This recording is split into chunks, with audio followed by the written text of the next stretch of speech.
पिछली सदी से इंसानों ने सफर के मुस्तकबिल का तस्वुर करना शुरू कर दिया था। सादी दियारे कारों की जगह लेंगे। हजारों दियारे कम ऊंचाई पर इमारतों के दरमियान परवाज करेंगे और रोजाना आमदोरफ्त का जरिया बन जाएंगे।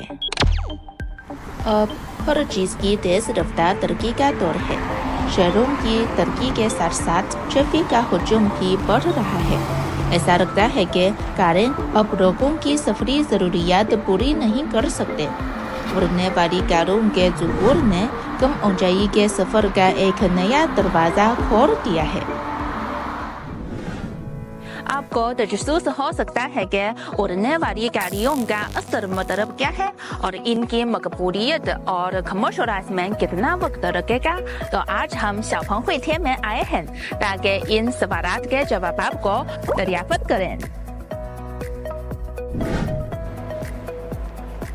और हम शाओफंग हुइथिए में आए हैं जो इस वक्त एशिया की सबसे बड़ी फ्लाइंग कार कंपनी है और इसके पास 300 से ज्यादा बुनियादी टेक्नोलॉजी पेटेंट्स है।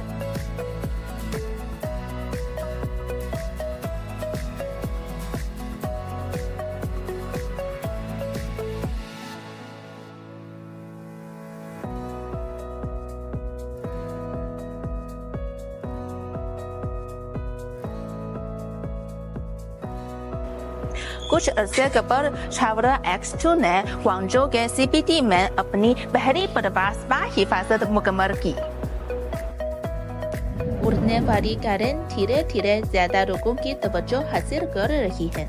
तो आइए शाओफंग हुइथिए के बारे में मजीद जानना जारी रखें और मिलकर उड़ने वाली कारों के असरार को दरियाफ्त करें। 1940 की दहाई में फोर्ड मोटर कंपनी के बानी हेनरी फोर्ड ने बड़ी तिरैनी से एक साइंसी पेशन गोई की थी कि उड़ने वाली कारें जल्द या बगैर नमूदार होंगी। अच्छा, इसमें 3 स्क्रीन है। आप देखें यहाँ रफ्तार और ऊंचाई नजर आती है और यहाँ एक मैप है। तो हम कहाँ जा रहे हैं?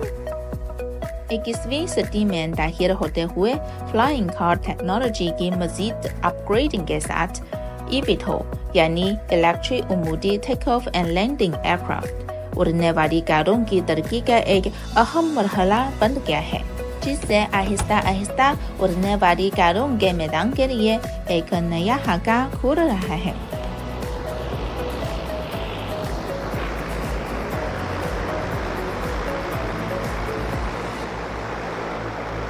दो 2024 तक हुकूमती वर्क रिपोर्ट ने बायो मैन्युफैक्चरिंग, कमर्शियल एरोस्पेस और कम ऊंचाई वाली मुआइशत समेत दीगर नए तरक्याती इंजन फार तौर पर बनाने की तजवीज़ पेश की। यह पहला मौका है कि हुकूमती वर्क रिपोर्ट में कम ऊंचाई वाली मुआइशत को शामिल किया गया है। यहाँ आकर आपको तजस्सुस जरूर होगा कि उड़ने वाली गाड़ी कैसे चलाते हैं। तो आज मुझे फ्लाइंग कार सिमुलेशन कैबिन के डेवलपर से मिले हैं और इनकी क़ियादत में मैं तजुर्बा करूंगी। 老师你好，感谢您带我体验模拟舱。那我们现在上去体验吧。飞到一个我们认为差不多的高度，比方说现在将近50米。अच्छा, अभी हमारी ऊंचाई 50 मीटर के तकरीबन है।我们不动的时候，整个飞机就会处于悬停的一个状态。बिल्कुल नई नस्ल के तौर पर उड़ने वाली कारों को 0 से 1 तक बहुत ज्यादा R&D काम की जरूरत होती है।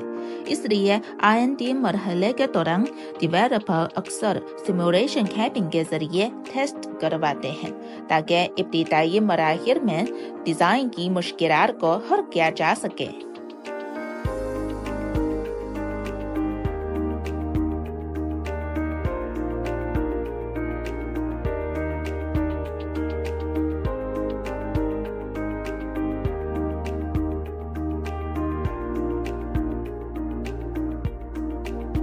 अच्छा, ये सिमुलेशन कैबिन में बैठते हुए आपको बहुत हैरान अंगेज महसूस कर सकते हैं। ये रनवे के बगैर लैंडिंग और टेक ऑफ कर सकती है और ये रवायती हवाई जहाज के मुकाबले में ज्यादा आसान और महफूज है। अच्छा, अभी हमने ग्वांगझू CBD में अपनी आजमाइश बरवास मुकम्मल की है। ये बहुत हैरान अंगेज का तजुर्बा है और ये बेशुमार R&D एहलकारों की मेहनत का नतीजा है। उड़ने वाली कारों की तरक्की तेज और रुकी हुई नहीं है। कौमी पॉलिसियां भी बतदरीज तैयार हो रही हैं, जिनसे कम ऊंचाई वाली मुआशरत की कमर्शलाइजेशन का रास्ता तेजी से वाज़ेह हो रहा है। Guangdong, Hong Kong, Macao greater bay area technology economic research institute की तरफ से हाल ही में जारी करदा कम ऊंचाई वाली मुआशरत पर एक वाइट पेपर जाहिर करता है कि 2025 तक चीन की कौमी मुआशरत में कम ऊंचाई वाली मुआशरत का जामा हिस्सा 3 से 5 ट्रिलियन yuan तक पहुंच जाएगा। कम ऊंचाई वाली मुआशरत तेजी से बढ़ेगी और सनती मुसाबकत का नया ट्रैक बन जाएगी। एक नए सफरी हर के तौर पर उड़ने वाली कारें न सिर्फ सफरी कारकर्दगी को बेहतर बना सकती है, बल्कि शहरों की सब्ज और कम कार्बन की तकमीर में मदद कर सकती है। यह माइशत और मुआशरे की आरामयार तरक्की को हासिल हो सके और अपनी सनती मुसाबकत को बढ़ाई जा सके।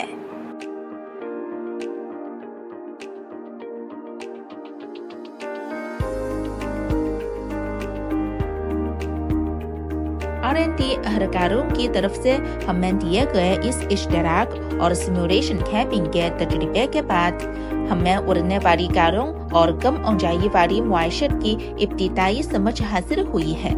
उड़ने वाली कारों की 0 से 1 तक आज़ादाना तहरीक और तरक्की का सफ़र तकनीकी सरमायाकारी और एहतिराकी बासलाहियत अफराद से अलग नहीं है।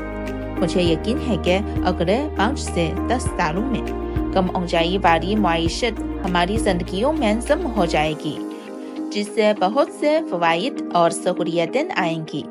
काम पर आने जाने के लिए उड़ने वाली कार चलाना अब कोई दूर का ख्वाब नहीं रहा।